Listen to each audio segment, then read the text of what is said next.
maybe I should get some help.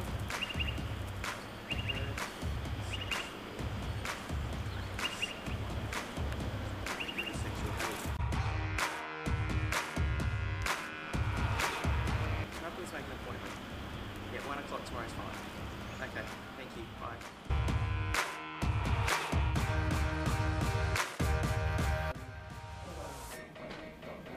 Have you been here before? No, I'm new patient. Just quickly fill out your patient registration. It's a pamphlet about us. Have you read that one? Fill in that one. Excellent. Thank you.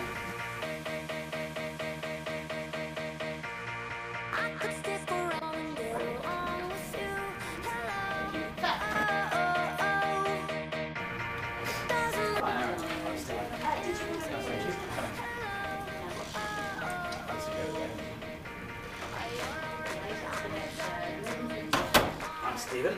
Aaron, Nice to meet you. Now, what was it you wanted to talk to me about today? Okay, I just want to get a bit of an idea of the service that you're providing. Can you give me a bit of background and what the integrated sexual health clinic involves and entails? Sure.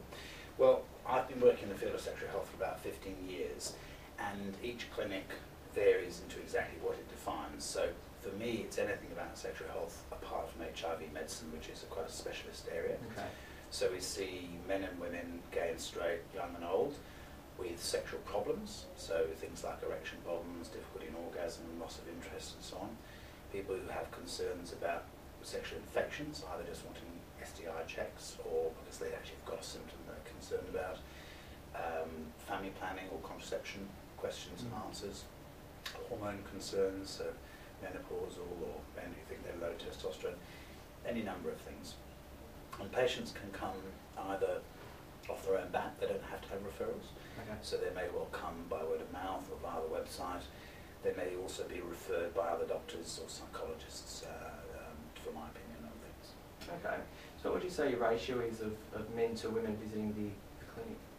Well, I've looked at this, and in the last 3 months, when I looked at the figures, it was 58% men versus 42% women, so about 60-40. Do you know what the reason is for that, or?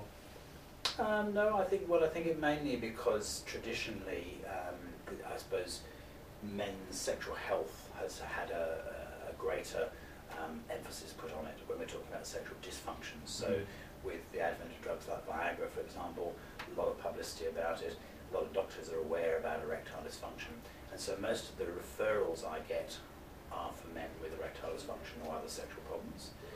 Female sexual health problems are also dealt with often as part of family planning or gynecological consults. So a lot of the female patients will go to the family planning clinic or their own doctors, whereas a lot of doctors don't seem to have the knowledge specifically about men's sexual problems. Okay.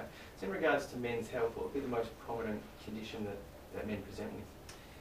I think probably there are two common areas. One is the patient who thinks he has got or wants to have an STI check. Okay. So he might ring up saying, I've had unprotected sex, or I'm starting a new relationship, or I'm concerned, and I want to be checked. So that's one common group, tends to be the younger age group, men in that situation.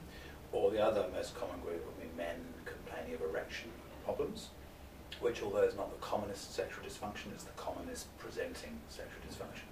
That would be an older group of patients, some coming off their own bat, but many referred by other doctors and clinicians. Okay. And do you see a larger age bracket between younger men or older men? Yep. My youngest patient's probably 15 and the oldest is well into his 90s. Again, I did a breakout with Dan, I know you were coming, but 6% over 70, 60 to 69, 20%, 50 to 59, 18%, 40 to 49, 14%, 30 to 39, 20%, 20 to 29, 19%, 10 to 91%. So apart from the extremes, pretty much a broad age group. Yeah. My take on that would be a peak around in the 20s for STI screening, and a peak around the 50s and 60s for sexual dysfunctions, if you like, in men. Yeah. Okay. Do men often come in with someone, or is it quite common that they'll come alone to the consult? Both really. I mean, I encourage, again, it depends a little bit on the problem. So if it's a sexual problem, a sexual dysfunction, if you like, and if it's in the context of a relationship, let's say you've got a man who's in a relationship suffering from premature ejaculation or suffering from erectile dysfunction, we'll often encourage them to try and come with their partner. it's quite a useful thing. But of course, many men in that situation don't have a partner.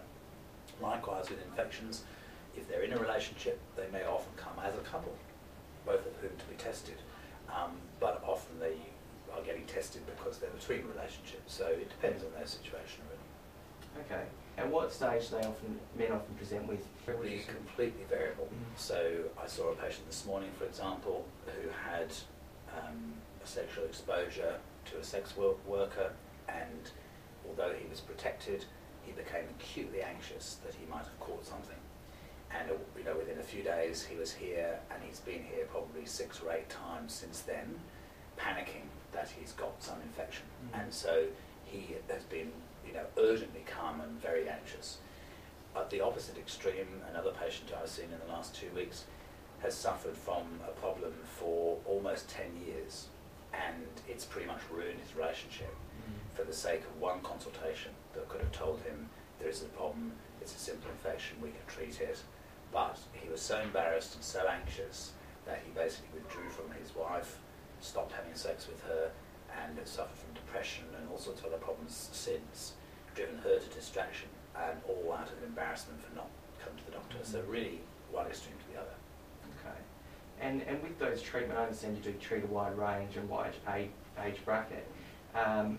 What sort of range in treatment is often recommended? Is it invasive? Is there a time constraint? Does it affect other aspects of their life? Okay.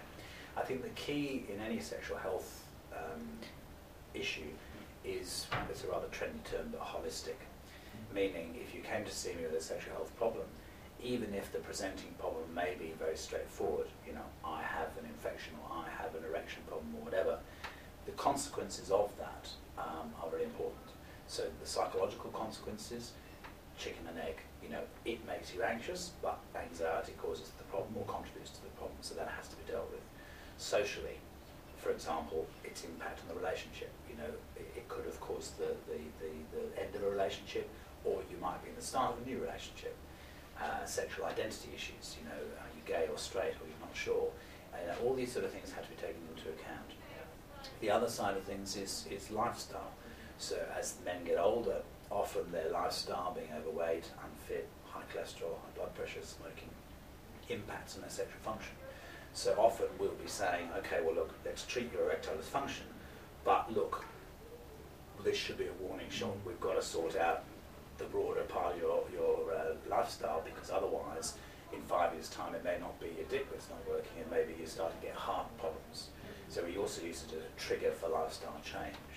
So I think it has to be holistic. It has to be psychological, social, as well as physical and medical. But guys also like to be properly assessed. So one of the common things I hear when people come to see me is, you're the first doctor who's taken the trouble to actually listen to me, or to take me seriously, or to examine me, and so on. So I think even if I might make the immediate assumption, it's in your head or you're anxious, we'll go through a formal assessment and examination, because that's part of the therapy in a way, to be able to say, look, I've taken a good history, I've examined you thoroughly, I've done tests, I don't think there's anything wrong with your penis, I think it's mainly anxiety. And as a result of that, the patients will like it to then accept that diagnosis and the therapeutic interventions. Okay. Do you think the media have a positive influence on men's health? I think they can, but I don't think they do necessarily. Unfortunately, men's health doesn't get a lot of a look in. I mean, prostate cancer, for example, is incredibly common, and you hear far, far less about prostate cancer than you do about breast cancer. And most people are amazed when they get prostate cancer and they realise how common it is. I never knew. How could it be? When I tell them I